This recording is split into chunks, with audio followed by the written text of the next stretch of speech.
بسم اللہ الرحمن الرحیم۔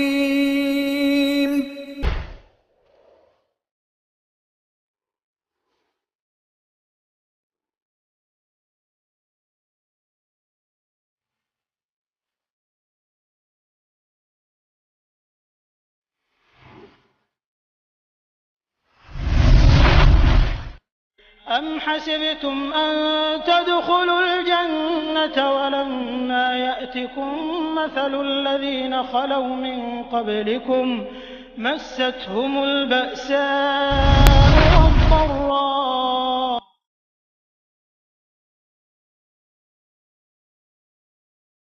دینا تھا۔ اس وقت بلال حبشی نے اللہ اکبر کے نعرے بلند کیے تھے اس سرزمین مکہ میں، تو آج امن کے ایام میں بھی اللہ اکبر کے نعرے بلند کرنے کا حق بھی انہی بلال حبشی کو حاصل ہے۔ بلال حبشی، اور ادھر سبحان اللہ مردوں کی بات نہیں، صرف خواتین، عورتیں، لونڈیاں، اور وہ بھی کس کی لونڈی؟ عمر بن خطاب رضی اللہ عنہ، جو اسلام قبول کرنے سے پہلے پیارے نبی کے بہت بڑے دشمن تھے۔ عمر بن خطاب کی لونڈی زنیرہ رضی اللہ عنہا، عمر بن خطاب اپنی اس لونڈی کو اتنا مارتے، اتنا پیٹتے کہ بہادر عمر کی قوت جواب دے جاتی، مگر اس لونڈی کے حوصلوں کو وہ شکست نہ دے سکتے تھے۔ مارتے مارتے وہ تھک جاتے، پر یہ لونڈی مار کھا کے نہ تھکتی، اور عمر کہتے کہ ذرا تھوڑا میں آرام کر لوں، پھر تمہیں پیٹوں گا۔ زنیرہ رضی اللہ عنہ برداشت کرتی رہیں، روتے روتے آنکھوں کی بینائی چلی گئی۔ اللہ سے مانگا، اللہ سے دعا کی، کہا پروردگارا یہ کافر مجھے تانا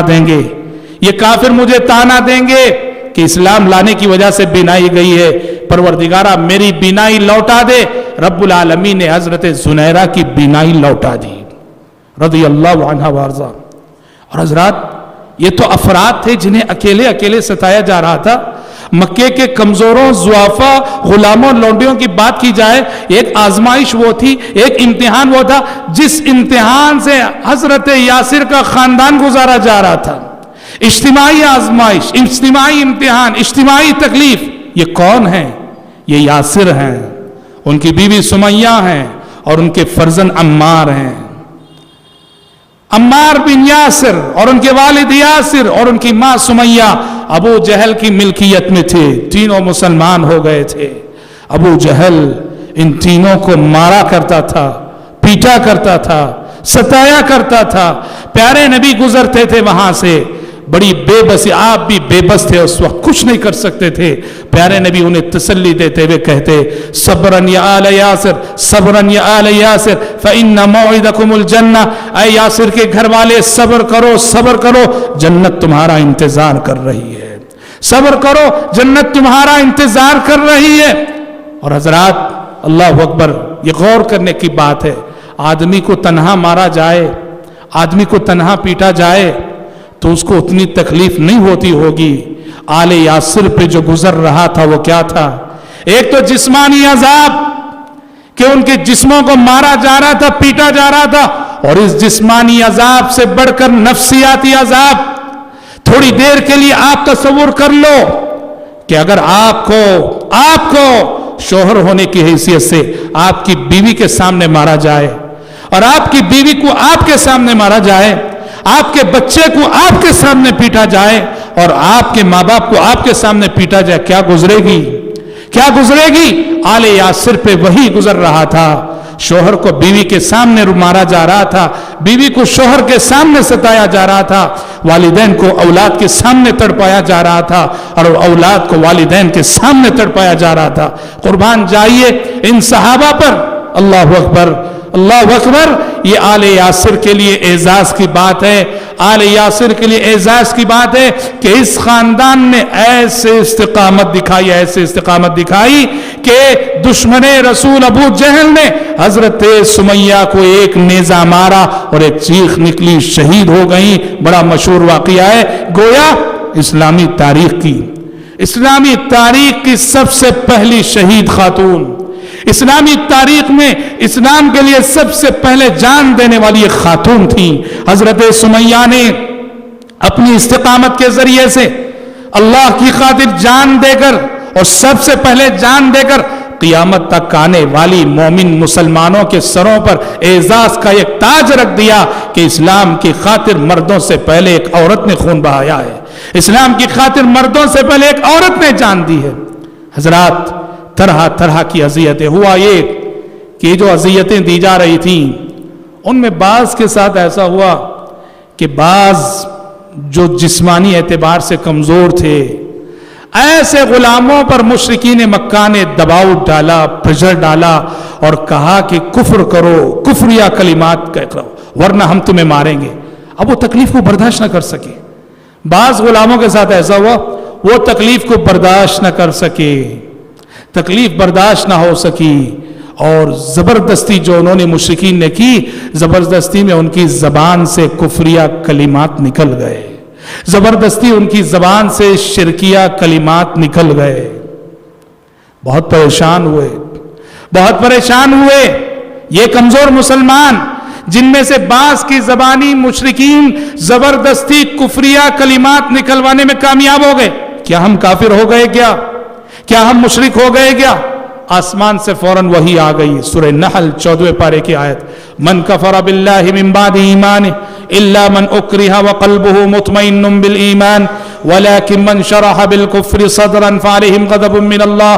آسمان سے وحی نازل ہو گئی جس وحی میں یہ بتایا گیا کہ جن لوگوں پر زبردستی کی جائے, جن لوگوں سے زبردستی کفر کروایا جائے, جن لوگوں سے زبردستی شرک کروایا جائے, حالانکہ ان کے دل شرک سے مطمئن نہیں ہیں, ان کے دل توحید پر قائم ہیں, ناحق انہیں مارا جا رہا ہے, پیٹا جا رہا ہے, قتل کی دھمکیاں دی جا رہی ہیں, زبردستی اپنی جان بچانے کے لیے اگر کسی نے کفریہ کلمہ کہہ دیا ہے تو اللہ تعالیٰ کے پاس یہ بات قابل مواخذہ نہیں ہے. اللہ انہیں معاف کرنے والا ہے, درگزر کرنے والا ہے. لیکن یہ چند صحابہ تھے, ورنہ بیشتر صحابہ تو ایسے تھے کہ جن کے آگے مشرکین کی طاقت اور جواب دے گئی تھی, وہ ان کے حوصلوں کو شکست نہ دے سکے. انہوں نے ہر طرح کی اذیتیں برداشت کی اور اللہ وحد اللہ وحد کے نعرے لگاتے رہے. اور یہاں حضرات ابو بکر صدیق رضی اللہ عنہ کی ایک منقبت یہاں بھی نظر آتی ہے. جب ان ضعیفوں کو, ان کمزوروں کو, ان غلاموں کو, ان لونڈیوں کو مارا جا رہا تھا, پیٹا جا رہا تھا, ابو بکر صدیق نے اس وقت اپنی دولت ان غلاموں کو آزاد کرنے کے لیے وقف کر دی. جب بھی دیکھتے کہ کسی غلام کو اسلام لانے کی وجہ سے مارا جا رہا ہے, اس کے آقا کے پاس جاتے, کہتے کتنا لیتا ہے لے لے, بس اس کو آزاد کر دے. ابو بکر صدیق رضی اللہ عنہ, اللہ اکبر, دولت کسی کو ملے اللہ ایسا مزاج دے, ایسا ذہن دے, ایسا دل دے کہ ایسے خیر کے کاموں میں خرچ ہو. جن جن غلاموں کو ستایا جاتا تھا آقاؤں کے پاس جا کے کہتے جو لینا ہے لے لے, پر اس اللہ کے بندے کو آزاد کر دے. ابو بکر صدیق رضی اللہ عنہ نے ایسے بے شمار غلاموں کو آزاد کرا. اور حضرات مشقتوں کی بات جب ہم کر رہے ہیں تو بات ایسی نہیں کہ صرف غلام, ضعیف, کمزوروں پر اس طرح کا ستم ڈھائے جا رہے تھے. اچھے اچھے شریف صحابہ, اعلیٰ حسب و نسب رکھنے والے صحابہ, اونچے خاندان سے تعلق رکھنے والے صحابہ, وہ بھی اذیتوں سے بچ نہ سکے, عذاب سے بچ نہ سکے مشرکین کے. یہ عثمان بن عفان رضی اللہ عنہ ہیں, مسلمان ہو گئے. ان کا چچا حصیر میں لپیٹ دیا کرتا تھا, حصیر کے اندر لپیٹ کر حصیر کو لٹکا دیا کرتا اور نیچے آگ جلا کر آگ کا دھواں دیا کرتا تھا عثمان بن عفان رضی اللہ عنہ. ارے غیر اور تو اور خود پیارے نبی محمد صلی اللہ علیہ وسلم کے ساتھ ان جاہلوں نے کیا نہیں کیا. صلوات اللہ وسلام علیہ, پیارے نبی صلی اللہ علیہ وسلم خانہ کعبہ میں نماز پڑھ رہے ہیں, خانہ کعبہ میں نماز پڑھ رہے ہیں. ابو جہل نے کہا کون ہے جو فلاں مقام پہ جائے جہاں ابھی ایک اونٹ ذبح کیا گیا ہے, وہاں سے اونٹ کی اوجھڑی, بوٹی چیزیں بولتے ہیں, اونٹ کی اوجھڑی لائے اور محمد کی پیٹھ پہ ڈال دے. عقبہ بن ابی معیط, یہ بھی دشمن رسول تھا, وہ بھاگا گیا, وہ اونٹ کی اوجھڑی لایا. پیارے نبی صلی اللہ علیہ وسلم سجدے میں جیسے ہی گئے, اس نے آپ صلی اللہ علیہ وسلم کی پیٹھ پہ ڈال دی. اونٹ کی بوٹی آپ نے دیکھو کتنی بڑی رہتی ہے, پیارے نبی اٹھ نہ سکے, سجدے میں ویسے ہی پڑے کے پڑے رہ گئے. کسی نے آپ کی لخت جگر فاطمہ رضی اللہ عنہا کو خبر دی, داد دیجئے ان کی ہمت کی, داد دیجئے ان کی جرت کی. فاطمہ رضی اللہ عنہا, انہیں معلوم ہے کہ پیارے نبی کے سارے دشمن خانہ کعبہ میں جمع ہیں. جرت کے ساتھ, ہمت کے ساتھ یہ بیٹی آگے بڑھ کر آئی اور آگے بڑھ کر نبی کریم صلی اللہ علیہ وسلم کی پیٹھ پر پڑی ہوئی یہ اوجھڑی انہوں نے ہٹائی. ایسا ہی موقع تھا. ایک اور موقع جب آپ خانہ کعبہ میں نماز پڑھ رہے تھے, یہی عقبہ بن ابی معیط یہ آیا اور آ کر اس نے آپ کی گردن مبارک میں چادر ڈال دی. چادر ڈال کے ایسا گھسیٹا کہ آپ صلی اللہ علیہ وسلم کی گردن, آپ کا گلا پسیج گیا. ابو بکر آئے, ابو بکر نے ہٹایا اور کہا تقتلون رجلا یقول ربی اللہ, کیا اللہ کے نبی کو اس لیے ستا رہے ہو, مار رہے ہو, تکلیف دے رہے ہو کہ آپ اللہ الہ واحد کی طرف بلاتے ہیں؟ کہنا یہ میرے بھائی, نبی کریم صلی اللہ علیہ وسلم سے لے کر سارے صحابہ جو اسلام لا رہے تھے, تمام صحابہ کو مختلف آزمائشوں سے گزرنا پڑا, طرح طرح کی آزمائشوں سے گزرنا پڑا. اور جب آزمائشیں انتہا کو پہنچ گئیں, ظلم انتہا کو پہنچ گیا, تو بعض صحابہ کا صبر و قرار جواب دے جاتا. خباب بن ارت رضی اللہ عنہ پیارے نبی کی خدمت میں آئے, پیارے نبی کی خدمت میں آئے اور آ کے کہا الا تستنصر لنا الا تدعو لنا, کہا کہ اللہ کے نبی اللہ کی مدد کب آئے گی, اللہ کی مدد کب آئے گی.